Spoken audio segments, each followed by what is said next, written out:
The Cheating Death Podcast is a comedy podcast that contains information, language, subject matter, and course material that may not be appropriate for all listeners. Your discretion in this matter is advised. On today's episode of the Cheating Death Podcast, we interview the owner and host, content creator, and ever so jovial, jaw-dropping, and jocular Jake K of AltJakeTakesOn. Remember, he is on both Twitter and YouTube, and he comes out with content on the regular, which is one of the reasons we wish to pick his brain, interview him, and provide him a platform to reach a new height, a new audience, for people to enjoy the content that he so beautifully crafts and creates. We also provide you with a new Annihilation Announcement and a top 5 list, joke of the episode, and more. So, grab yourself an Arizona iced tea, sit back, relax, and let us show you how to cheat death.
This is your news anchor, the Cleric of Chaos, and this is your Annihilation Announcement. Arizona is one of the most misunderstood and underappreciated states of the Union, known for its hot temperatures, the Grand Canyon, and of course everyone's favorite city, Phoenix, Arizona. Arizona is an absolutely outstanding state that most people will not have an opportunity to see in their lifetime, predominantly because they're more focused on more quote-unquote interesting states like New York or California. Well, let us tell you, dear listener, that it is an absolutely outstanding opportunity for you to go check out Arizona for yourself, whether it be the Grand Canyon or Phoenix, heaven forbid, Scottsdale. Arizona has a lot for people to enjoy, and we here at the program highly encourage you to go check the state out for yourself. This has been your news anchor, the Cleric of Chaos, and this has been your Annihilation Announcement. Willkommen, meine Freunde. Guten Morgen, guten Tag, eine gute Nacht ist deine Reisende, deine Ausländer, deine Cleric of Chaos. And here with us today, we have the privilege, the honor, the gratitude to be interviewing the legendary Leviathan of the Los Angeles music scene in the 2000s, the monolith of media, the creator, owner, and host of AltJakeTakesOn. Ladies and gentlemen, the jovial, the jocular, and the jazzy Jake. Hey, how are we today, Jake? Wow, that's one hell of an intro, man. I'm not sure I can live up to that, but I will do my best. Thank you. I'm happy to be here. That's awesome. Yeah. No, I don't think I've had a better intro yet. I've done a few different guest appearances, but that's definitely top. It's going to be hard to top that one. I appreciate it. Hey, at the end of the day, Jake, it's all about trying to provide content for those in whom you love and for those in whom you want to hear a little bit more about you. And we're grateful that you took some time to interview with us today and discuss some of the finer elements of not only what makes you who you are, but also our grand design in society today. Love it. Here.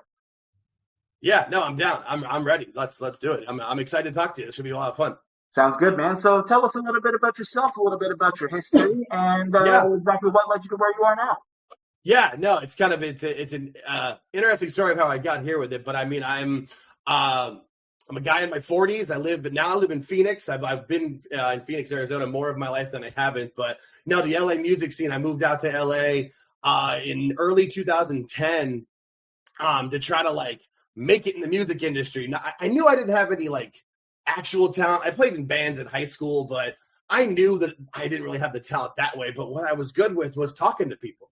Like in the real world, I've been a recruiter by trade where I, interview people and get people hired for jobs, for careers, because I'm a really good judge of character and a pretty good way of reading people. So I became a manager of bands, actually. I managed my friend's band from college and started with managing his band. He was the drummer for a band. They were called Red Circle Underground, otherwise known as RCU. They never really made it, but they were pretty decent. And then I ended up managing Frankie and the Fixers and another band called Kiev, and that was the band that actually ended up pushing decently well. Like, the best thing I can say is one of our songs opened up the episode of The Walking Dead.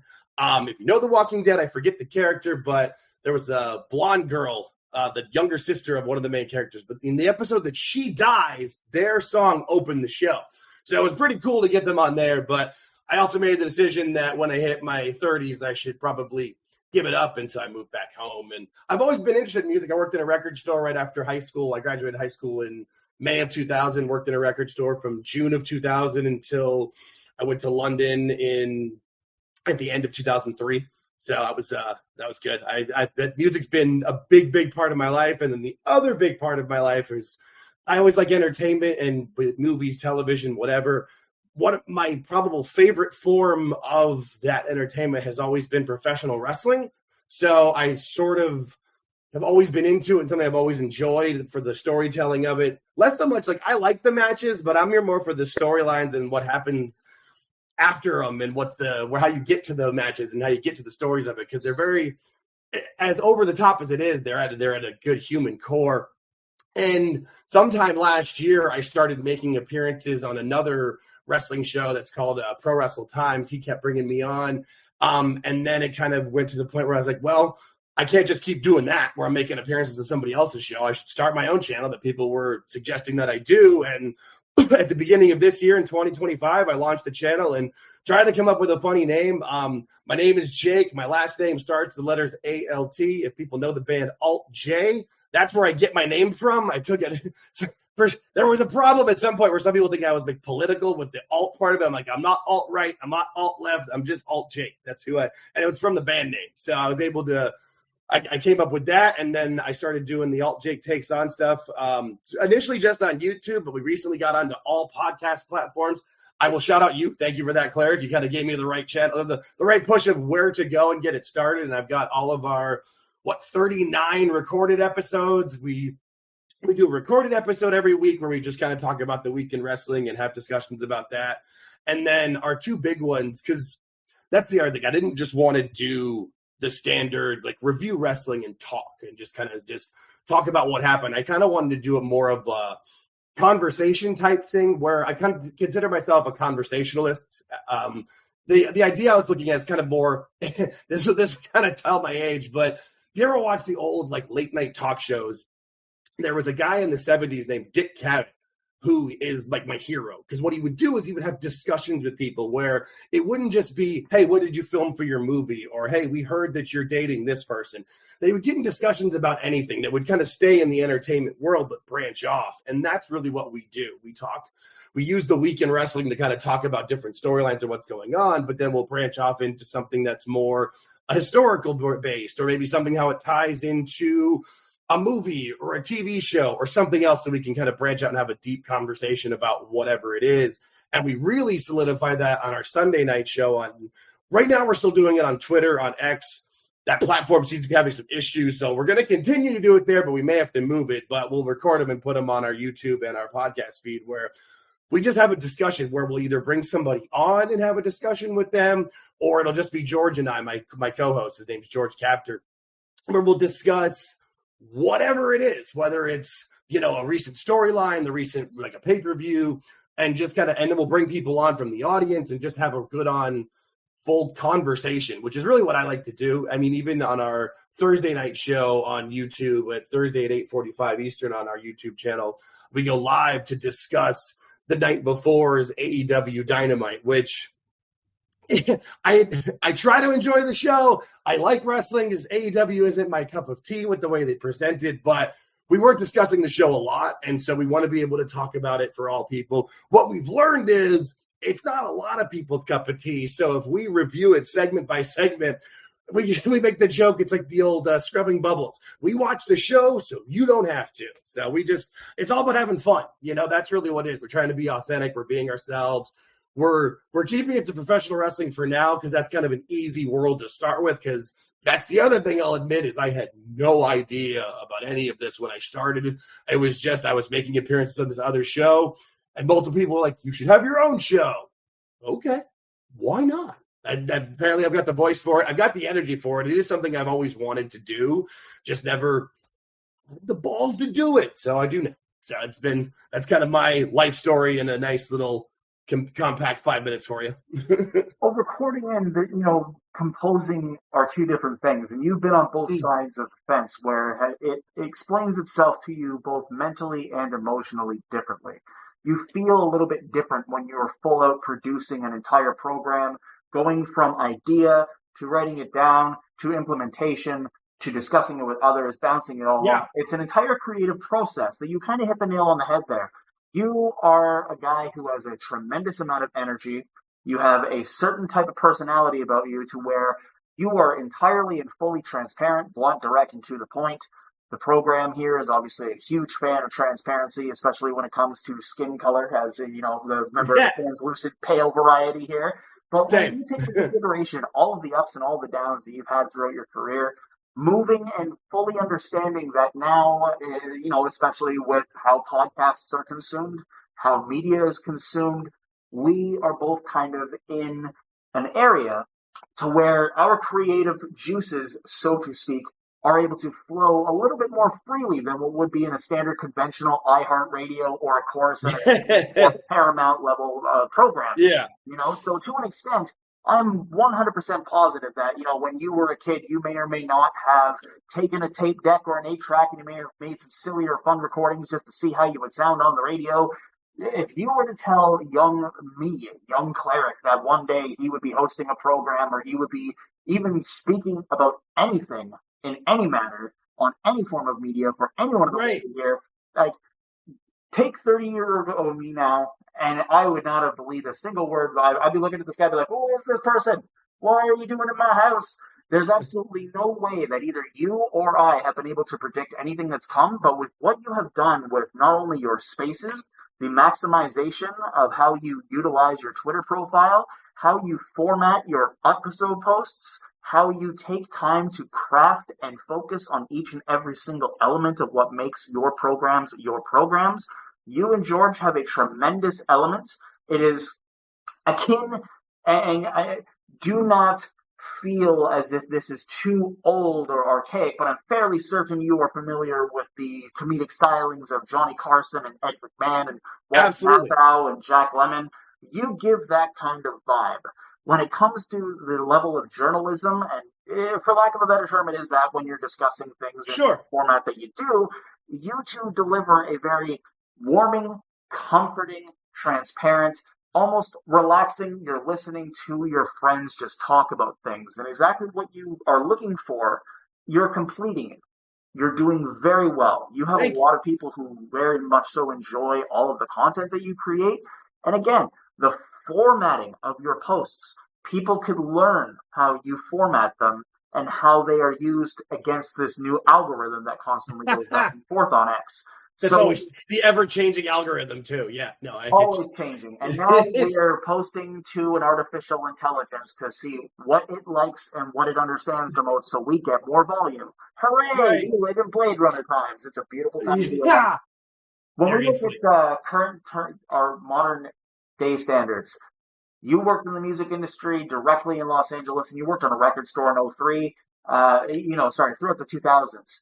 Understand that not only do we not see record stores that much anymore, but between then and now, and we'll also get into this when we do the 5 list of songs a little bit later. Sure. But what do you notice as the primary difference in your dealings and in your workings within the music industry in the early 2000s versus now primarily? So first off, I want to at least go back really quick to the Johnny Carson thing, because it's funny that you say that, because once I decided that I was actually going to go ahead and do this, I wasn't sure of the format I was going to go ahead yet. And one of the first things I said is I'm going to be open to any ideas. I'm willing to try anything. Shout out to George. Both the live show on Thursdays and the Sunday Spaces were both his idea that I was like, sure. The thing on Twitter, I was like, that's not going to work. This is going to be stupid. And it's my favorite thing we do every week now. We've been doing it for 30 weeks, and I love it. So I'm willing to take any chances. But he reached out to me, and he's like, hey, I would, if you want to, I would like to at least do some show with you, like one show a week, where he even said his exact words were, I'll be your Andy Richter. He's like, you're going to be the star, you're going to be the host, you're going to be the thing, but I will kind of help and push. And he was like, we'll do it once a week. And that was the recorded shows. And then like a month into it, he's like, do you want to do this thing on Spaces? Absolutely. And now it's like, if I ever created content without him, I would feel bad. Like, now we're a partnership, and that was not the idea. Like, had I known that was going to be the plan, probably wouldn't have named it all after myself. I feel kind of like a jerk for that, but we are where we are. It is what it is. He's happy with it.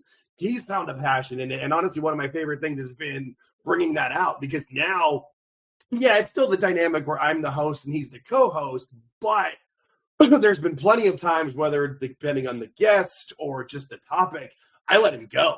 Like, there's been times where he's like, hey, I want to talk about this, and I won't have much on the topic. Like, the example is when the whole Raja Jackson thing happened with the beating up the guy at the indie event. I was in San Diego on vacation, on the first vacation I'd taken in like a year and a half with my wife. I knew of it, but I wasn't paying attention. He wanted to cover it, and I told him, like, I don't know too much. He's like, you won't have to, just follow my lead. Great. One of our best clips we've ever done. Like, it was awesome, so it's been a really cool partnership. But to the music thing, another funny thing about tying into the past is when I worked at the record store, it was from 2000 to 2003. That record store still exists because it's an independent, like, new used record store in, I think they're in Vegas now, so it's not just Arizona, it's Arizona and Vegas, called Zia Records. But when you go into the shop now, like, they still have music, but they also have, like, toys and games and way more T-shirts, and it's become more, it's almost like a Spencer's Gifts with music now, because that's where the money is. No one is really going in and buying, like, CDs of stuff. If people are going to buy physical music, they're going to buy, like, a special edition or a vinyl something, or one of the 10,000 copies of a Taylor Swift CD or whatever for the different versions. But no one's just going in on New Music Tuesday, when music used to come out only on Tuesdays, and go in and buy the new albums or whatever. So it's just, like, the world exists. People still listen to music, but nobody's buying physical records anymore. No one goes out and purchases them, which there's good and bad to it, because there was nothing worse than in the 90s or 2000s where you bought a CD because you heard one song and you're like, I'm going to try this band out. And that one song was the only good one. Like, I can remember that happening. And it's like, great, I just spent, $17 and 3.5 minutes on this 45-minute thing are good. Great. Awesome. Because, but so there's good and bad to it, but it's definitely a different world. And I feel like we see a lot of that, because when we'll get to it, yes, but when you're like, hey, we'll talk about music from 2000 to 2025, I was like, that's going to take me a minute, because there's most of what I listen to, there is some stuff, but most of what I listen to, I would say, came out between like 94 and 2004. Like, that's my formative year. I was born in 1982. Everybody loves their formative stuff. Like, we all kind of go back to that nostalgia with it, but there is definitely some. I don't have as much new music as I used to, but there's still some. It's hard though, because it's hard to get exposed to it like you used to either, because the radio is only going to be playing what they're told to anymore. If you might be able to find some of on the algorithms on like a Spotify with the For You stuff, but a lot of times too, that's also pushed. It's all put in front of you to be homogenized, and they put it out to where, oh, well, if we send this out to 7 million people, 500,000 will like it, and that's all we're really going for. But what about the other 6,500,000 that go, well, this sucks? Well, like, you look at it from that perspective too, and you're like, this isn't going to be the nostalgia episode, but there was a charm into walking into a Radio Shack in 1996 as a kid and listening to the CD sampler, where you were given a headphone set and you were able to pick between 5 different CDs and listen to like 30 seconds of a track off of a particular one.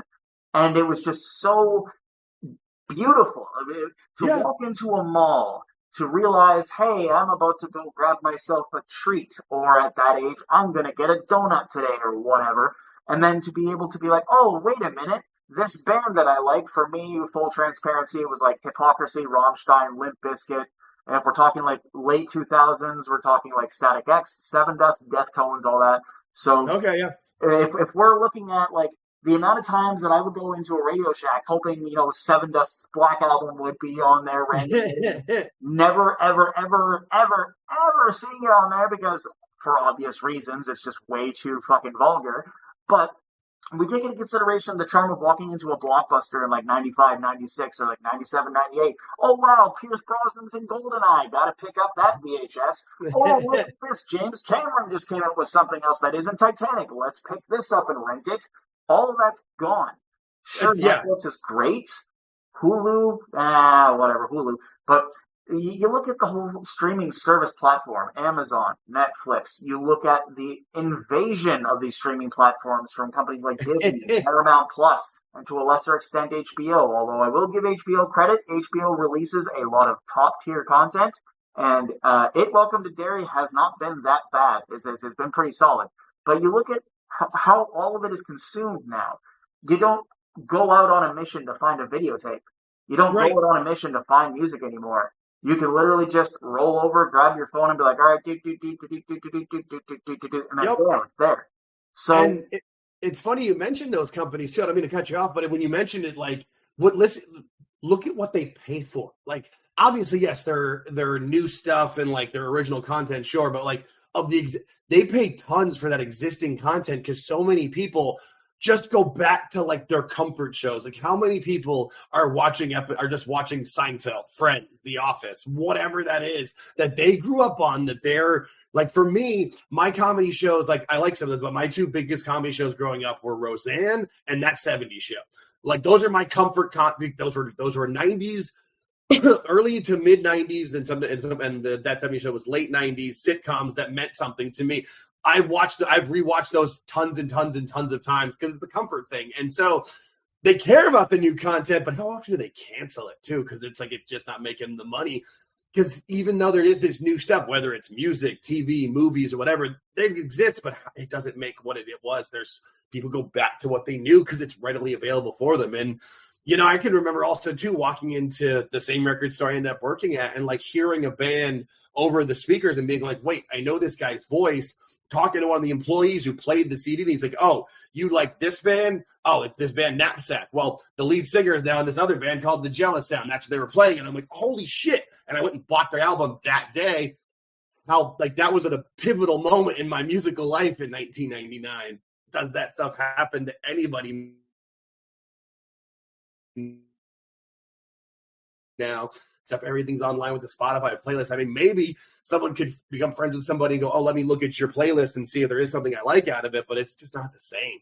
Or like when you put in a CD that you made for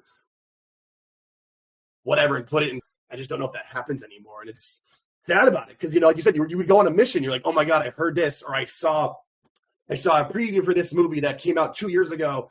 It's got to be here somewhere. I've got to be able to find it. Like, I want to see it. It's not like, there's the hunt was part of the deal. It's back to, like I say, with professional wrestling. They always say, like, the money's in the chase for a babyface to win the title. The money's in the chase. Well, a lot of the fun, I can remember some of my best stories with some of my friends in high school would be to drive to the other independent record store on the other side of town that was called CDGB's. And we only kind of knew about it because it was literally on the other side. Like, Phoenix is a very spread out area. We were on like the northwest side. This was on the southeast side. So it's going to take like an hour just to get there. And then so the whole time you're driving, talking about it, thinking about it, and then you get the album and you listen to it the entire way home on the CD just playing through.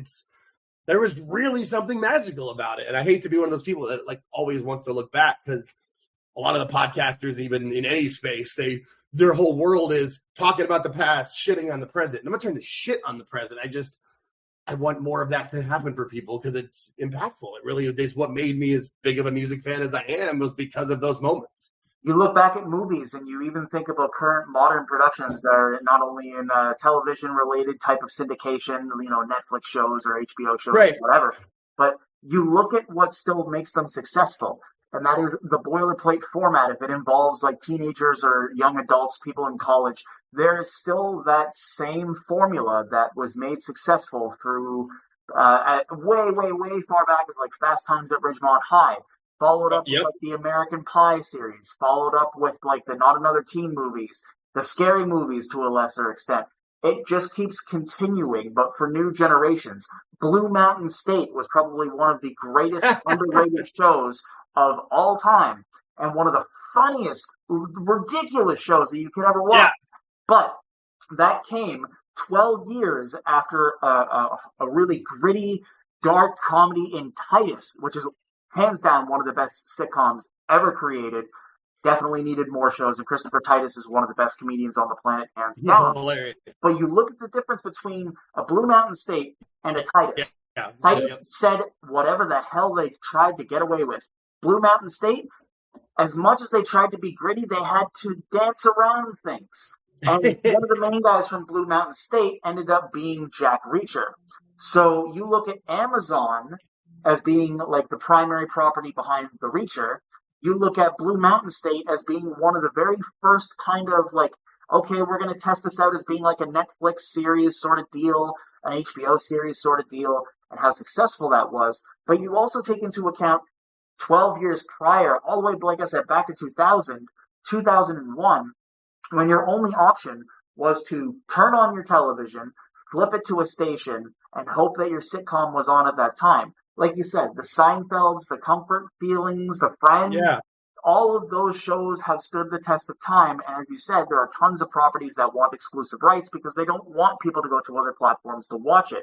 They want full ownership over it so they can therefore maximize their numbers and retain their viewership. You look at Monty Python's Flying Circus, one of the greatest sketch comedy series that has ever graced the planet, never gets old, never is not funny, never gets repetitive, even if you watch it dozens and dozens of times. Monty Python's Life of Brian, Monty Python's The Holy Grail, 50 years ago, one of the greatest movies. Every single scene has something that is quotable, and there are so many movies that have tried to recreate that comedic element, but with different circumstances, different characters, but haven't been able to pull it off. So what do we have now? We have the standard boilerplate sitcom format of let's try to focus on a current event, and let's try to maximize the trauma of that current event or the absurdity of that current event and make it as funny as possible. So maybe, 50% of our audience will get it and the other 50% they'll get it in time. So we look at how funny things used to be from a written perspective. Curb Your Enthusiasm, Bob Einstein, Larry David, outstanding comedians, brilliant writers, tremendous minds. But who do we have today to match that? As I've said before, one of the reasons why we experience such a homogenous kind of media experience now isn't just because of the lack of outstanding true characters in television shows. Where's a Mr. Rogers? Where's a Bob Ross? Where's a Mr. Dress Up? Where's a Jim Henson? Like, these people are gone. To be crystal clear, there is going to be no one that will ever replace those four people. One of the reasons you do what you do, in a way, is to provide people with the same comfort as a Mr. Rogers or a Mr. Dress Up did. One of the reasons, actually the primary reason I do what I do with this program, with music, with every single element of art I do, is to be that comfort zone, is to be all understanding of anyone and everyone who dares cross our door. You want some life experience that I have? You want to know how to change a tire? You want to know how to change the battery in your car? You want to know how to maybe make your schedule a little bit more efficient so you can fit more stuff in throughout your day? Send me an email. Give me a call. Life is being so homogenized to a point, and not only to where media has been brought to such a ridiculous level, but also humanity, characters, people, personalities, personas. We look at who we are. I look at who you are as a person when you do your program, and I hear you and George go back and forth, and I think of two genuine human beings who want nothing more than to make people smile. I tune into a couple of different programs run by Dallas Cash, Nessa, of like different Culture Clash Network programs. Their podcasts there are always so filled with excitement and energy, and they're trying to do it to make people happy. When you look at different programs that are offered by people that we are well aware of, Jeff Lippman, Evil Dose, for example, provides a ton of content, needs to have over 1 million people downloading every episode that he puts out because he puts the effort in. He researches, he interviews laureates, visionaries, people in whom would be able to change the course of our world. And yet, some homie who's throwing a basketball at some guy in a grocery store is getting 52 million views. Yeah, I mean, it's because people, I mean, well, especially with Dose, it shows the garden of thought. People don't want to think. It's one of the unfortunate things about it, you know. And it's actually what you were saying before, like how like most, especially media now, they're just trying to get as many hits as possible. They're trying to appeal to as many masses as you can. And a lot of us that are, whether, I mean, not on the fringes of society, but kind of, we're not just going right down the mainstream. Like when somebody says, you know, oh, you know, American Idol's great, 50 million people can't be wrong. I'm like, are you sure? 50 million people have absolutely been wrong multiple times. I can give you evidence in the proof of it. Like we don't, so just yet we're not looking for that. And they've kind of cut a lot of those contents out. When you talked about Bob Ross or Mr. Rogers, they didn't make that much money. Like PBS was fantastic, but there's a reason that capitalists want to cut it because it doesn't make enough money for them. But what it did is it raised a generation of human beings to be decent. You know what I mean? Like it's just it drives you nuts when those things get cut out. Like people are, you know, PBS and the documentaries and the shows. Like it's one of the things that I grew up on and still enjoy PBS content. Like Ken Burns just put out the American Revolution documentary. I haven't finished it yet, but I'm through like the 3rd episode. It's awesome. Like this is great content that more people need, but there's also that part where people don't want to seem intelligent or intelligence isn't cool. Like I don't know. That's again why I try to be diverse. That guy is one of the greatest documentarians America has ever produced, ever birthed, and yet, as you just mentioned, he still goes through PBS. You are probably well aware that Mr. Rogers was not required, but he requested to go in front of Congress when they were trying to cut funding for PBS in either the 60s or the 70s.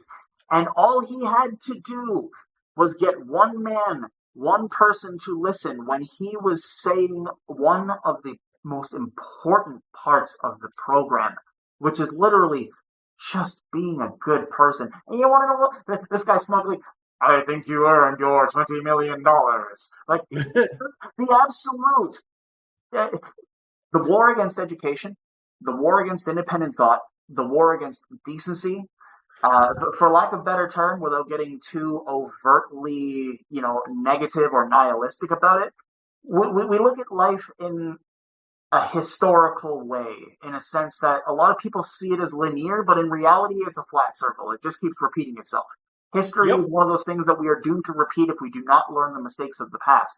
And the scenes just get changed. They just get more updated, but it's the same shit. That's how it always works. Yeah. Like universities don't really mean much at all anymore. Colleges don't really mean much anymore. The only reason why they exist is so you can show employers that you can sit and focus for 4 years and get a piece of paper. That's literally it. Yep. So you take into consideration, you know, all of your college dropouts like your Bill Gates, your Steve Jobs, and all these other people. You want to know what separates them from other people? Money. Their families had money, trust funds, they had support systems, they had all backups and all that. All these crazy stories you hear about all of these people who came from nothing and became something. 90% of those people came from something, but it just was not categorized as much because the rest of society at that time already had enough. Yeah. So it was already like, oh, wow, this person came from a medium-sized home? My God, it is true. He built this. Yeah, no, they're like, oh my gosh, he built it in his garage. He had a garage. Like, that's the thing. Like, that's the difference.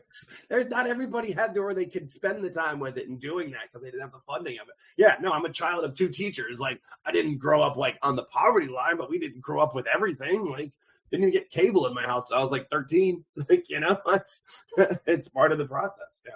No, but you look at it and like, you know, both you and I are at the age where, you know, life is now a sequence of not necessarily days, weeks, months, so on and so forth, but now it just completely cascades to years. We look back at 2020 and it feels like it was 6 months ago. We look back at 2024 and it feels like a fever dream. But at the same time, we still look at life somewhat optimistically and somewhat pragmatically in the sense of just like, okay, all right. I realize there's 8.2 billion people here on this planet, but what we're going to do is we're going to try to make life as positive as we possibly can for those in whom may not have an entire clear direction or path as to where they may want to embark upon. We look at things from kind of an artistic perspective in the sense it's just like, yeah, we're not cutthroat business people. We are pretty intelligent when it comes to some level of having a business acumen, but are we the kinds of people that are going to be all Don Draper madman sort of thing? Absolutely not. But you look at the way that you have approached things, how you handle things, how you talk with George, and how your content is different than a lot of the content that most people would consume as it pertains to what you mentioned in professional wrestling.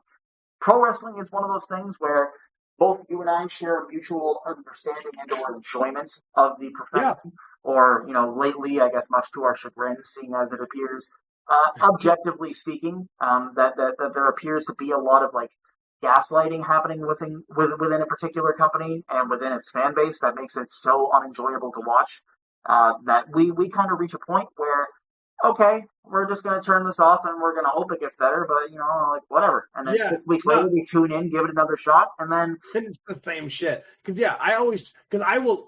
I'm not somebody who's like an eternal optimist, but I'm always going to try to find the good in everything, and especially with entertainment. Like one of my least favorite things in the world is like people whose their entire career or basis is just criticizing everything. Like one of the reasons, like I used to be a giant fan of Star Wars, but I got kind of away from it. Now people are like, oh, because the movies got bad. I'm like, they were the same kind of stuff they always were, but the fan base just got unbearable. And that's one of the problems with a lot of, and that's where, because people just want to complain, and that's, whether that's societal or whatever that is, the people they're going to look to like, what can I complain about now? What can piss me off? As opposed to like, hey, what did I like about this? What was good? And, and when George and I do reviews and stuff, I like when we disagree on things. Cause like you said, we can have a full on disagreement and not change each other's minds in any way. But I get where you're coming from. That's your opinion. Cool. Like we're able to still have a conversation and talk with it. And I feel like whether it's this space or any space, like whether it's talk radio or TV, like they've kind of gotten this gimmick where people are just going to scream at each other, disagree, and then their characters are supposed to hate each other, but in real life they don't. They're playing a character, but that's, I don't know. I don't ever want to play a character. I'd rather just be me and kind of go forward with it and take it or leave it. And that's why we're not trying to grow to get 1 million subscribers. That'd be awesome, but hey, we like what we have. And what's cool is when I look at I don't pay too much attention to the stats, but what I pay attention to a lot of time is the retention rate, like the people that watch or listen to our stuff usually listen to all of it. We just don't have a ton of people watching, but that's fine. I'd rather really appeal to the people that like us and get who we are, and we'll grow organically from that. And that's awesome. That's an excellent way of looking at it algorithmically and statistically too. When you look at the different types of analytics and information that's available, especially with podcasting, content creation, YouTube video making, and everything else in between, there are so many different Oh my God, there's so much. Number nerds. I love it so much when you're able to just analyze things down to a certain fine point. When you look at the different platforms that you have, like for example, when you and I were first discussing, you bringing your podcast onto a formal platform and making it fully downloadable and streamable. So it's one of the reasons why when you and I look at the types of needs and services we have, I'll be rather blunt. It is kind of a well-known thing that given the physiological nature of my condition, that things aren't exactly as financially okay as they generally should be when considering a podcasting plan or when considering this or when considering that. But after delaying it for 8.5 years, after being pushed myself, we finally released our first episode on the 7th of October Germany time, because that correlates with the 7th of October 1949, which was the first kind of like East Germany Day. That's where my father's family comes from, blah, blah, blah, blah, blah, long story short. So when you came to me and when you were bouncing ideas off my head, I was just like, listen, dude, you want to just put all your shit up, get people to listen to it as much as they possibly can, put it into a medium to where if somebody wants to download a particular episode, they can. And you have you gave me credit for it, but like, dude, don't be doing that. You took that opportunity to look at the different mediums available to you. You maximized it. You not only create beautiful content, exceptionally crafted and well thought out on a weekly and multiple times a weekly basis, but you and George take every single amount of time to not only ensure that each and every single thing hits properly, but the engagement, the invitations, to not only speak and converse within the stream, but also to present ideas as objectively and as fairly as possible. Very there's a lot of gotcha podcasts where Oh God, yeah. sometimes the Busted Open podcast with Dave LaGreca and Bully Ray. Sometimes they'll get a little bit angry during call-in sessions, and they'll use it as a platform to not necessarily be overly egregious, but there will be times when some either troll fans or somebody who could be a troll fan will call in, and they'll just go right for the throat. Completely understood. But you and George take your perspective and your position as content creators very seriously. You treat your fans very well. And I think one of the things that makes you so successful and very easy to listen to is not only your energy and your demeanor, but also your loyalty to your fan base. The reality that you are creating content for people to listen to. And that's another reason why, when you take into consideration everything that you were originally thinking of when it came to putting your podcast onto different platforms, you made a sequence of decisions that had trial and error on either side of the road, and you still proceeded. You still took that risk. It takes courage. It takes fortitude. And I very much so want to congratulate you on the success of your program. Appreciate that.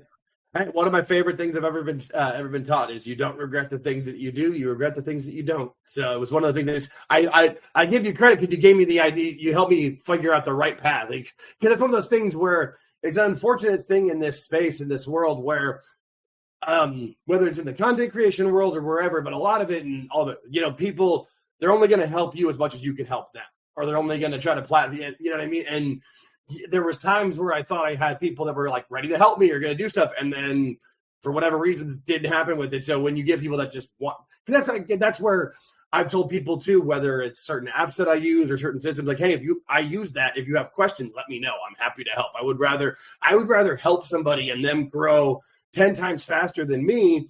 Like that doesn't say anything bad about me. That just means they had the right ticket for them. Like, I don't know. It's just. Well, it's one of the reasons I use StreamYard, or at least I'm trying to slowly but surely figure it out to do interviews rather than the 9 other platforms that I generally use, is because Rich Dow took time out of his day multiple times to, kind of push me in the direction of using StreamYard, and that it was the easiest, it was the most simple, the easiest layout and all this and that they have free plans, and they do. And for this particular stream, for whatever reason, the recording functionality on the actual browser isn't working. So, ladies and gentlemen of the listener and viewers of this particular video, when it is uploaded to the drive a little bit later on after this episode is recorded, understand that StreamYard is indeed a tremendous platform. But what Jake was saying about the content creation circle, whether it be professional wrestling, whether it be sports, whether it be music, whether it be current events, whether it be geopolitical affairs, literally anything under the content creation sun, there are very few times where you will not encounter a gatekeeper, an individual, Right. a group, a network, a platform, a whomever, in whom may or may not have said at some points throughout the point of time that, hey, all you listeners, we encourage you to be your best and do whatever you feel. Okay, their podcast. Well, it just so happens that I would like to do a podcast of my own. Do you have any advice for me? Crickets and tumbleweeds all across the land. Our goal here at the Cheating Death podcast, and more specifically directly, and Jonas, you can, you hate on me for this later, I don't care, but I want to help as many people as humanly possible with all of the skills. Like, I'm not capable of using my body that much right now, won't be for the next couple of years, so I have to look at what I am able to offer the world, what I am able to do to help lighten people's schedules and help lighten people's loads, help make it so that people's lives are a little bit less stressful, and that's simple. Communication, efficiency, time management, program integration, identification of audio, video, technical situations, circumstances, fixing, all that stuff. Literally, jack of all trades, master of none, completely at your service. If there's anything you need, email the cheatingdeathpodcast@gmail.com, and we'll be more than happy to help you sort it out. It does not matter what the medium is. We will do what we can. Why? Because as you mentioned so specifically, in 2025, it appears as if there is a general nihilistic approach to life, a general cynicism now. People do not want to assist those they feel cannot do something for them in return. In my perspective, that's no way to live. I just want to be able to meet cool people who happen to have a nice way of living, and by way of living, I don't necessarily mean financially. I mean they're just good, decent people who don't yell at customer service representatives and don't kick babies and eat dogs. Or never screamed at a waiter in my life. Exactly. We look at it from that perspective, and you are one of those unique kinds of people that I have been fortunate enough to meet, that I have been fortunate enough to befriend, that we look at things in a somewhat similar light. And throughout our own unique respective journeys in life, I'm always going to be at least someone who is going to try to offer a solution. Whenever people come to somebody with a problem, 9 times out of 10, all they want to do is vent. They don't necessarily want a solution. Whenever a solution is offered, they may acquiesce, but it also may take them to some time to attempt to implement it. When we look at things from a grand scale, life is only going to become more complex, more convoluted, and as simple as communication becomes, it's going to be a little bit harder for people to understand genuine human connection, genuine and willing to help. Like, can't even tell you how many people I have met who have completely blown my mind in the past 3 months, who are pure, genuine, kind of heart, absolutely will and want to do anything and everything to help people. And I feel at the end of the day, by meeting some of those people, by being put into touch with some others, by getting back to what I feel is one of my fortes in being a journalist and interviewing people, wanting to take this to the next level, you are on a similar trajectory to where, don't take this from me, but I do have a very strong feeling that 12 months from now, we'll be sitting here doing another little program, whether it be on your show or mine, and you're going to be doing very well algorithmically. You are going to be seeing a lot of new people. You are going to have a lot more retention. Why? Because you are committed to your craft. Regardless of how your quote-unquote shoot life goes, I can already tell that this is going to be something to where you are going to become a Leviathan, as I like to put it. You, Jake, are one of the nicest people that I've ever had the privilege of meeting. And when we take into consideration this list that we're going to get into, I don't want you to take 2000, 2025. I know it's what we discussed. Let's go with your comfort zone. So let's go with just your top 5 bands between like 94 and 05. And I'll go with mine between like 95 and 15 or something like that. So we are going to get into the part of the program where we are going to get into our top 5 list segments. And Jake, as we have discussed, the list of the program today is indeed going to be your general top 5 bands. So to be succinct and direct, there will be no explanation of the bands. On this particular side, I'm just going to drop rapid fire, and then please take all the time to explain your 5, 4, 3, 2, 1. So in no particular order, number 1, we have Rammstein. Number 2, we have Seven Dust. Number 3, we have Hypocrisy. Number 4, we have Lindemann. And number 5, we have Static X. Okay. So we're going to be completely different, but I respect and have a lot of appreciation for those bands. But so my top 5 is it's all over the place, but my number 1 band, I've got them tattooed on my forearm, is Radiohead. Like, they've been my favorite band since 1996. And that's not changing. Like, mostly it's the Bends and mostly it's the Bends, honestly. That's my favorite record of all time. Like, I have the last line of it tattooed on my forearm. Followed pretty closely, because the more I see them live, the more I love them, Nine Inch Nails. I've always been a big Nine Inch Nails guy. My third favorite band is a little bit different, because most people look at them of how they've been successful now, but I watched them before they got big, and that's Jimmy Eat World, because they're from Mesa, Arizona, so that's like 30 minutes east of where I grew up, and they played I started seeing them in 1997, and they would play, literally they would open or be like the second opener with anybody who came through, whether it would be like At the Drive-In, the Get Up Kids, the Promise Ring, the Deftones. Like, they would play with anybody. So I've seen them. I tried to do a count a couple years ago, because they had their 25th anniversary as a band at a venue by my place, and I got to get tickets for it. And it was like a 300-person venue. But I lost count. Somewhere around 70 is where I think I've seen them live. So they've just been, they're my comfort band. They're like my go-to. Number 4 would be Refused. I'm not sure if you know who they are. Now, they're a Swedish post-hardcore band. They put out an album in 1998 called The Shape of Punk to Come. That was way ahead of its time and was right. It did become The Shape of Punk to Come. If you haven't listened to them, I highly recommend them. You probably heard the song New Noise, because it was in a lot of sports movies or whatever, because it's got a really great guitar riff. For what you like, Refused would be the band that I would give to you, that I would say to you. And then my number 5 is going to be Tame Impala. My wife and I saw them on our honeymoon in 2020. I've seen them live like 4 or 5 times.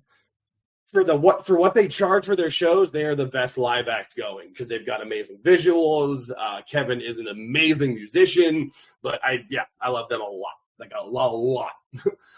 So much so that my wife and I weren't sure exactly when we were going to get married, and we got tickets to see them in the LA Forum in March of 2020, and got married like literally as the pandemic was happening. They were the second to last concert at the Forum for 2.5 years, and we got to go see them there. So yeah, it's a little all over the place, but very similar in the same senses too. It may be eclectic in that sense, but overall, if you look at the grand scheme and the design of where those things come from, exactly what they kind of stand for, it still does synonymize, somewhat in terms of a retrospective look. With, for example, your Rammsteins, founded in 1994, they were predominantly, they used to be in punk bands before Rammstein. Right. So when you take into consideration exactly what they formed, how Hypocrisy was formed in 1990 in Fort Lauderdale, Florida, how Lindemann was formed when Peter talked to Greg until Lindemann decided, hey, let's make a supergroup and have a giant baby, and they made 2 amazing albums. There were a lot of the particular niche metals and niche post-punks in the 80s and the 90s that in the 2000s, as around like 03, 04, it just slowly started to die off. Like, I still remember when I think it was Clint Lowry from Sevendust left to start Dark New Day, and it literally just ended up sounding exactly like Sevendust, but with a slightly different vocal background, and there was next to no difference behind it.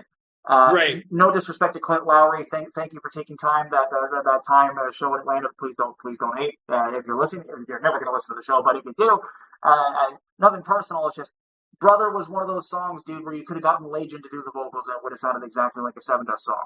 But you take into account what you just mentioned with, like, the Refused, the post-production, like post-hardcore scene.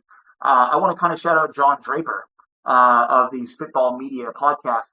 His band, Lament, is coming out with some new music, and they're going to be doing some great things in 2026. So keep a lookout for that. But when you and I look at our experiences, our comfort zones, our plush animal of music content, so to speak, I think they deliver the same kind of message. Both you and I have clearly been through some different kind of shit in our lifetime. We have experienced our fair level of ups and downs on this lovely roller coaster we call reality. And the music that we listen to is kind of synonymous with that. Radiohead is one of the most beautiful bands in the history of music, especially when it comes to the haunting, crafting vocal in harmonization with some of the melodies that they make. It's second to none. Like, I'm pretty sure that I may be mistitling it here, but the Radiohead song "I Disappear" or "How to Disappear," how to disappear completely and never be found. That's it. Yeah, that's. Oh my God, saw them. dude. Yeah, I saw them in 2012 for the first time I got to see them live because they don't tour the States much. They played at the hockey venue in Glendale, Arizona, and I got floor seats, and like I worked my way up, and I'm not a big fan of like getting up close for shows, but for like them, I just kind of made it happen. The best video I've ever taken of a concert was of that song, because since there's no bass, like when you see people's concert videos, a lot of times like the bass will kind of kill it, and because it's perfect. And yeah, no, that's that album Kid A came out when that one, and then Amnesiac after. That was the first Radiohead album that I got to like listen to early because I was working at the record store and we got the promotional copy. And yeah, no, that album is amazing.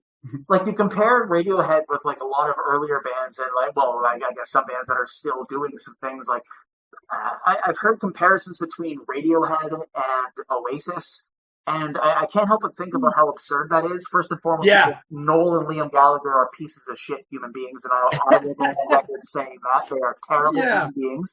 But Radiohead offers so much more in terms of not only their album offerings, their discography, but how they layer each and every single song, how it resonates deeply. Like, what is Oasis really well known for? One fucking song that they have somehow to ride the coattails on for 35 years. You look at music now and you see that it's a completely different beast, but all the way, even back in the times when you and I were in our formative years, there were times when you could clearly see that an industry or a particular genre was being shaped by a band or bands, like how Nine Inch Nails managed to do with the entire industrial metal scene. They completely turned it upside down, made a lot of great people in whom were inspired directly by them afterwards And when we look at music as a whole, we are very fortunate and very grateful to be a part of, like, for lack of a better term, you still work in the music industry from here and there. I've been active in the music industry for about 20 years at this point. So we take into consideration what we have listened to, what has inspired us, what has motivated us, and what pushes us forward. It goes back into our interest in professional wrestling. The theater, the character, the energy, the lyricism. You look at some of your favorite band covers, and what do they have? They either have a design that resonates with you, they have the band in a particular stance or focus that will be burned into your image for years, and you also understand that, wow, I might be listening to something that might stand the test of time here. It's one of the reasons why when you take into account 80s and 90s hip-hop, some of the absolute best hip-hop in the 80s and 90s came from bands that made their things on Casio fucking computers and keyboards and sampled things from the 50s, the 60s, the 70s, the 80s, and so on. One of the reasons why Still Dre is one of the most popular songs is because that sample was ripped from an earlier song in the 70s. One of the reasons why the next episode is as popular as it is because that was also ripped from a sample in the 70s as well. Any single musical talent that you look at in hip-hop, they paid tribute, they paid homage, and the 80s and 90s hip-hop, I will go on record as saying, is probably some of the best music that has ever been created, bar none, specifically in 4 different areas: Los Angeles, California, New York City, United States, Atlanta, Georgia, and Detroit, Michigan. In all the other areas, there were a lot of great bands, but in those particular 4 focal points in the 80s and 90s, there was just so much good music coming out of there. You would be hard-pressed to not find a tape deck or a cassette or an 8-track that was completely filled with nothing but pure beauty. And I mean, when you come into consideration with Radiohead and how you view it and how you internalize it and how you feel it, it would be almost like somebody telling you that the Killers are a better band than Radiohead. You'd have to kind of tilt your head at them and be like, really? Are you joking? Well, I mean, I've learned the older I get that there's no accounting for taste, and some people's taste is their taste, and that's their taste. But when I worked in the record store, there was a lot of arguments that we used to make about terrible bands or different things. It's funny you mentioned Oasis and Radiohead, because I just watched the other day, forget what it was called, but it was like a BBC documentary on Britpop, mostly on Blur versus Oasis when they had the singles thing in like 96 or 97. And like the documentary even talked about how other bands were around, and like they purposely mentioned like Radiohead came out at the same time. They were British, but were never Britpop. Anybody who kind of combines them into it is only like listening to the singles and not even listening to like the B-sides on the singles, because that used to be a thing too before all music was available on your phone. You used to have to like go try to find things, and like I still have the collection of Japanese and British import singles of Radiohead that I used to get, because they would either have different songs you never heard or different versions of different songs. Like there's a few of my favorite Radiohead songs that really aren't on any album. They're on like the Japanese import version of albums or the import singles of them, but that was how you had to listen to them back then. Now it's just in the catalog, and you can listen to every song that a band's put out. And it's, again, like we talked about earlier, the thrill of the chase. Like that was one of my favorite parts of working at the record store, was when we would do import sales, and I would have a stack of Radiohead CDs that were technically available, like they were in the store, but you wouldn't have been able to find them. I had them hidden, and I would grab them and buy them all, and we could have them when there was the 50% off sale, because also import versions, you're buying a single that has 4 songs on it for $27. Yep. 50% off was a little bit easier for me to handle, especially back then. Making minimum wage working at the record store, but it was a lot of fun. The Japanese bonus tracks, man. There are some albums that came out between 95 and 2013 that had just absolutely exquisite bonus tracks. For example, like I went to a Beck show in 2018 at the Rogers Center, Rogers Stadium. I don't know what the hell it's called. It used to be called the Sound Academy. It used to be called the Docks. It used to be called Ontario Place, Exhibition Place, blah, blah, blah. Right. We go to see Beck, and Beck is one of those bands / artists to where I've listened to ever since I was able to form a collective memory with Stereo Pathetic Soul Manure coming out in 1994. All throughout his trajectory as an artist, he has continued to just do whatever he wants to do, puts out whatever he puts out, and he is probably one of the best to do it. Has one of the most hauntingly beautiful voices that people have tried to replicate and can almost never duplicate anywhere. And you take into consideration how he released music very specifically. There were a lot of tracks on Sea Change. Actually, sorry, not a lot. My apologies. There were 2 tracks on Sea Change that were only available via the Japanese special edition, and it took forever to get that album because the Ship in a Bottle, the 13th song on that 12-song album, was the most highly sought after song at that time. Not because all the songs were trash, but because that song was just that good. But now, right, and it was that, and I mean, and those imports were, it was almost mythical at a point too. Like you couldn't, like if somebody had it or was able to get it, like I can remember when you were first like able to burn CDs, you had to have like 2 disk drives in your freaking desktop computer to make it work. Like that was the first thing I thought of was like, how can I get my hands on, like, who's got a CD where I can get that one song off of it? Or you get the whole thing for that one, because the CD that came out in North America had 12 tracks, but the Japanese import had 14 in those last 2. Oh, it's a mythical, like when you actually got your hands on it, like I can physically remember just that feeling of like, oh my God. And even if the song wasn't that great, it wasn't really about that. If the song was great, it was even better.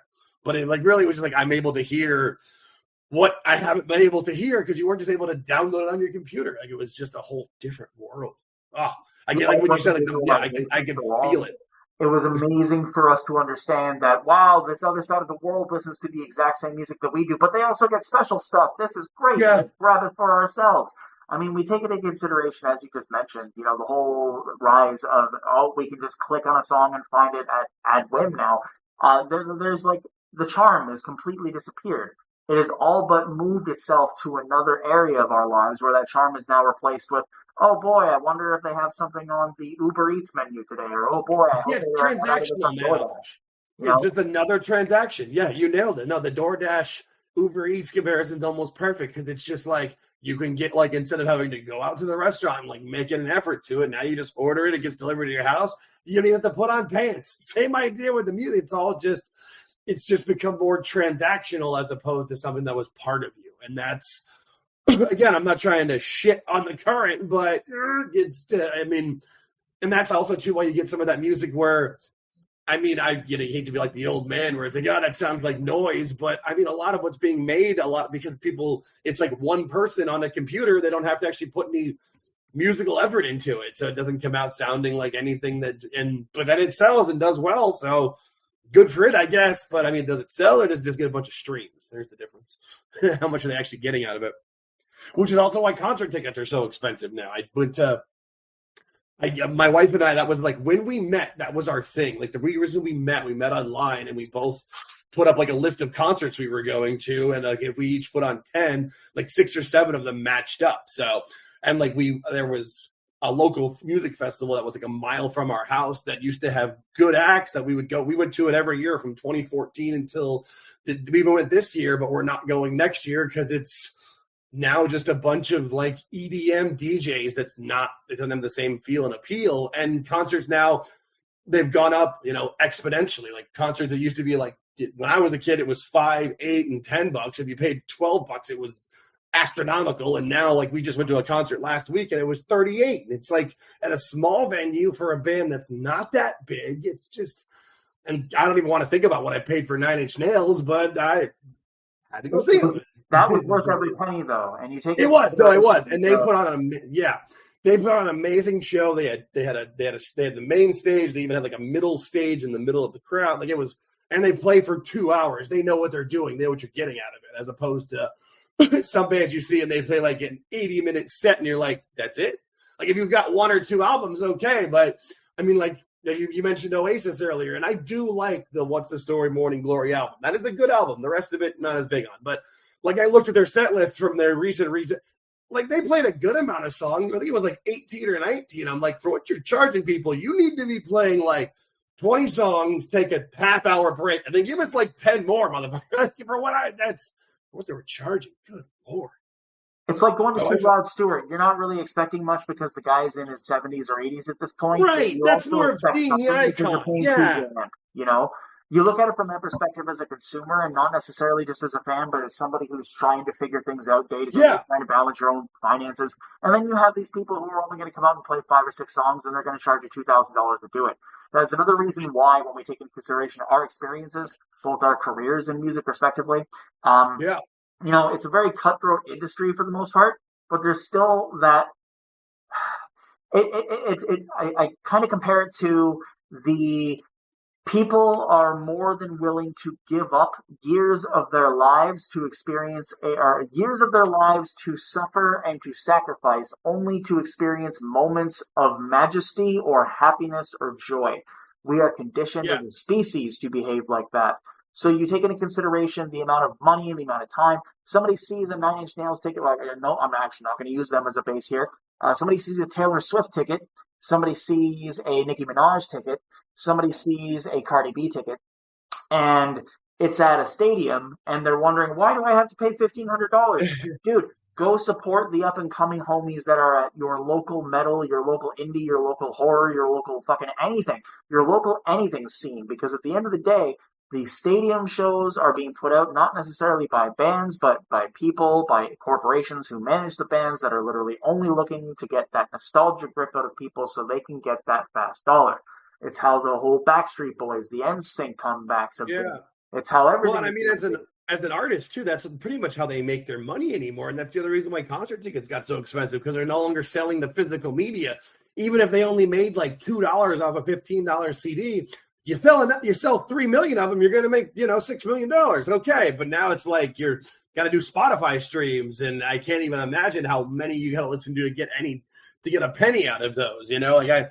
I've got over 100 episodes on my podcast stuff, and I think I just hit $10 yesterday. So it's like, and I mean, that's with people trying to listen to the content. So, and those are hour-long episodes. For people listening to a 3-minute song, you got to like stream a lot of them for them to make anything out of it, and that's fine. But it's just, I've been very judicious with this concert. My wife and I used to go to stuff where it's like, oh, I know a couple of their songs, but $20 for each of us to go. The venues, literally, you can take the light rail. It's 3 stops away. Sure, we'll go. Now it's like, I don't really want to pay $40 per concert or per ticket. And then it's, and never mind that what you pay for at the venues, whether it's drinks or food or whatever, is all at least a third more than it used to cost. It's literally. I know for a fact the whiskey ginger ales have gone up. In that stage, when you look at the cost of everything that it costs to go to a concert, that is one of the reasons why indie wrestlers now are basically multimedia, multi-business, got to be. people. That's why Joe Hendry is as successful as he is because he is literally doing everything himself, and he has all the skill to do it all himself, and people are learning from him as they go. It's one of the reasons why Killer Cross is as successful as he is on the indies right now and has been before, because one, he is an excellent character, he is an outstanding person as a human being, he gets what people want to see and what they come to purchase.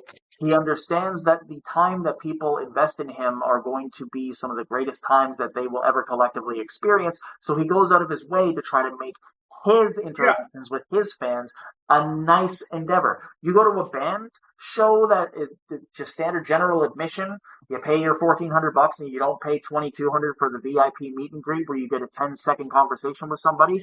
You're looking at it from a perspective of, okay, where am I going to get the most value?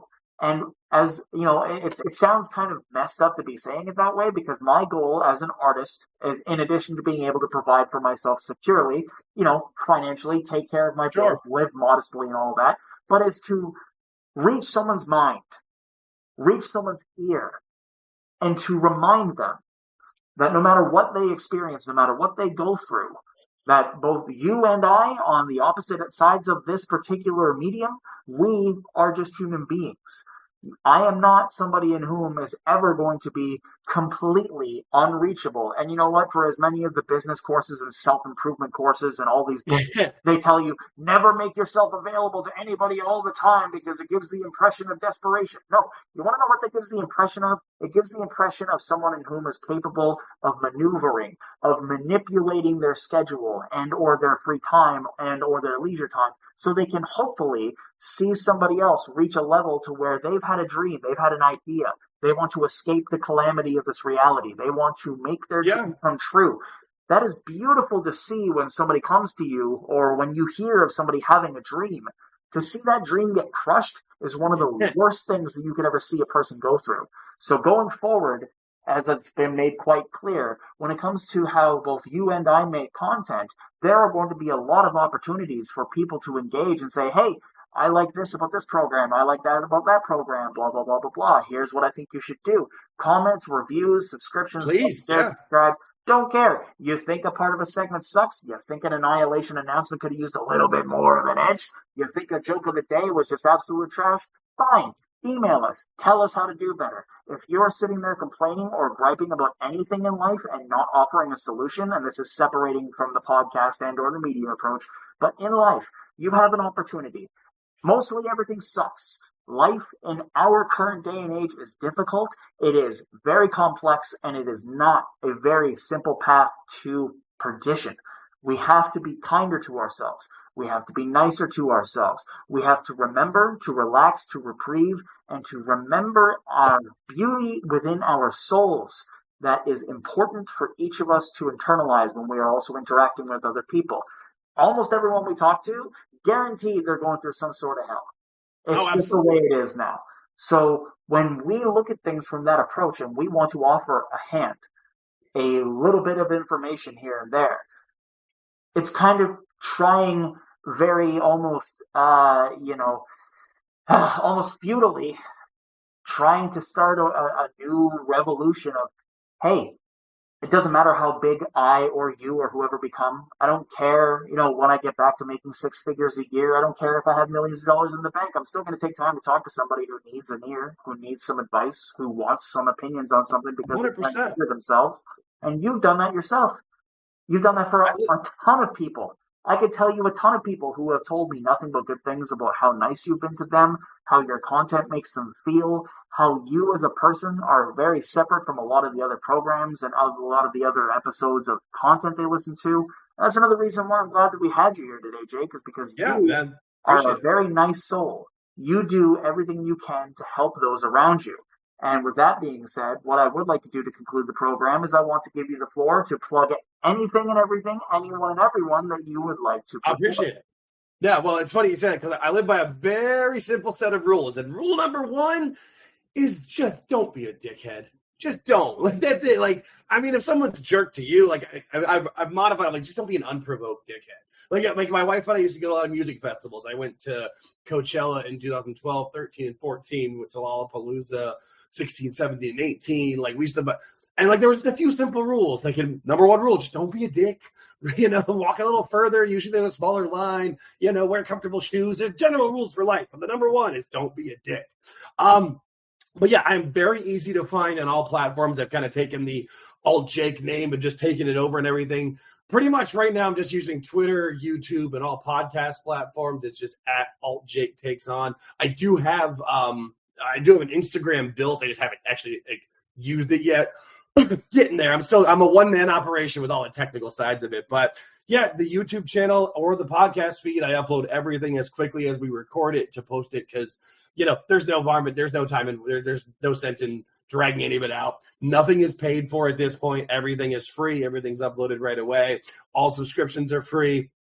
If people want to donate, there's ways to. But at this point, like you said it earlier, right now, I'm just trying to build an audience. If there's a bigger way to get more eyes and ears on us, great. At some point, if there's a way to monetize it and make money, we'll cross those bridges when we get there. But as of now, it's just about getting more people in and having a great community. And so we do a recorded episode each week. I usually drop that on Friday. I usually try to drop it like during SmackDown so that if people want to watch something and more wrestling afterwards, they can kind of just go right over to it.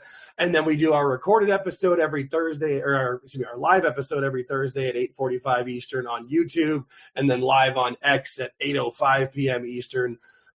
Through my account, both at AltJakeTakesOn. The YouTube, if you catch up with us live and you put a chat in there, as long as you're not putting like words that YouTube doesn't like, I'll put every chat on the screen at this point. I respond to every comment because that's like you said, we're trying to build an audience, have a little community, and try to be something that's a little different in the sense where, like if somebody has constructive criticism, a way to do things better as opposed to just complaining. Like if you're just going to comment that everything sucks, well, that's not helpful. But if you're like, hey, I disagree with you here, awesome, let's have a conversation about it. That's fine. We can disagree. We don't all have to be in the exact, we are not all like the same robot, like not yet, at least. We're not in the Matrix yet. So let's at least have we can be interactive. We can have differences of opinion. Like if you and I, like example, if I don't like a specific type of food and you think it's the greatest food on the planet, that just means more food for you. Isn't that a good thing? Like we can be fine. So it's very interactive. We try to have fun with it. And then the Sunday Spaces show, we usually will like review whatever is going on, but then we'll talk and bring people on as well. So if somebody has something they want to say or interact with us, just request to speak. As long as we've got time for it, we'll let anybody say anything of it because we go live on Twitter, but if anybody gets too lippy, we can edit them out. But so far, we haven't had any issues. We haven't had any problems. Everybody's been very, very interactive. We've had a couple people like think we were going to be talking shit, but they've realized very quickly, like, oh, no, these guys are cool and just trying to have fun with it, which is the goal. So come join us, follow us on X, YouTube, any podcast platforms. If there's a podcast platform someone's on and we're not on there, DM me on Twitter. I will make sure that we're on it. But as far as I know, we are on all the major platforms and getting some views. So that's all I really care about. It's been a lot of fun, though. I'm glad this is a trigger that we pulled officially in February of this year. I was really nervous to do it, but I'm glad I did. It's been a lot of fun. Like I said earlier, my dad's best advice he gave to me before he passed away was, you don't regret what you do, you regret what you don't. So I keep that in mind. And at that note, I keep putting out content. It's fun. So until it's not or something, I will continue to do it. And on that note, you have been an absolutely outstanding individual. Thank you. This was a great conversation. For listening to your program, your voice, your energy, everything that you put out. It feels like days, weeks ago that January, February of this year was upon us. But now as we reach into November/December, the holiday season is upon us. And as much as a lot of people hate the holiday season, there's something nice about seeing like people putting out lights despite the fact that they hate their lives. Something nice about people going to get themed holiday cups from coffee shops, even though they have something hard going on. There's a lot of time that we're going to be able to take to each and every single listener and every single individual in whom wants to discuss something over the holiday season. So please reach out to AltJakeTakesOn on the various platforms in which he has just described. Reach out to us at podcast@gmail.com. We would like to shout out specifically, as well as will be within the credits portion of this show, that Don Stoney, absolutely tremendous contributor to both AltJakeTakesOn information for this podcast, as well as for me and for the Cheating Death podcast. He has provided us with a realm of positive information in terms of sports that is second to none, sir. Thank you so much. We'd also like to shout out our legal liaison, Evil Dose, Jeff Lippman. He can be reached at twitter.com/IcarusFell. And if you have any questions for Jake, you may do so by reaching out to him directly on Twitter or YouTube. And we appreciate very much so the time that you have spent with us. And until next time, America, take care of yourself and each other. Peace. Today's joke has been brought to you by the Cleric of Chaos and is inspired by the ever-so-humid state of Arizona. What is the only sign of intelligence in Phoenix? Tucson, 116 miles away. On today's program, Jake and the Cleric of Chaos provided you with a top 5 list of their favorite songs. However, we're going to provide you with a bonus top 5, and that is the top 5 stuffed animals. Yes, we are serious. Coming in at number 5, we have anything and everything Pusheen related. Of course, a standard ubiquitous plushy variety, Pusheen is outstanding and adorable. Coming in at number 4, we have anything possum related. Possums are cute, misunderstood, and outstandingly tremendous. Coming in at number 3, we have the Super Pusheen selection. Pusheen, but bigger. Coming in at number 2, we have Pokemon plushies, whether it be your Eevee, your Pikachu, your Charmander, your favorite variety. There is always a comfort zone, especially if you have a Magikarp plushie. And of course, coming in at number 1 is your plushie. Why? Because it's your plushie. It's your friend. Is your confidant. What is your top 5 favorite plushie list? Email us at thecheatingdeathpodcast@gmail.com. We want to take this time to thank Jake A. for being a lovely leviathan of a guest on our episode of the Cheating Death podcast today. Remember to follow him on all of his social media platforms and tune in if you can when he and George Captor are live with their respective content creative programming episodes. Thank you to all the listeners and who make this program what it is. Take care of yourselves and each other. The Cheating Death podcast has been brought to you by Nacht and Leben CRDVC, CR Deutschland, Chaos Realm Records, and Apple, Google, Spotify podcasts, and of course our hosting platform Spreaker, where for just $3.99 a month you are able to become a member of our supporters club. You may make a one-time donation to support the program at buymeacoffee.com/clericchaos. If you'd like to support and follow the program, you may do so at twitter.com/weallcheatdeath or twitter.com/clericofchaos. And if you would like to book a meeting with the Cleric of Chaos for your upcoming artistic or business meeting, you may do so at linktr.ee/clericofchaos. And that, of course, applies for all of your merch, media, cameo, and much, much more. If you or anyone you know is experiencing psychiatric or psychological duress, please have them call 1-800-273-8255 or dial 988 from their mobile phones in the United States or Canada. If you or anyone you know is experiencing domestic violence, please contact 1-800-799-7233. That's 1-800-799-7233. If you're looking to adopt a playful puppy or a cute kitten, please visit your local animal adoption rescue center. And of course, please visit all of our personnel, friends, consultants, and fine friends of the program at the links in the description below, and our pinned profile post over at twitter.com/weallcheatdeath and twitter.com/clericchaos. Remember, we're pulling for you. We're all in this together.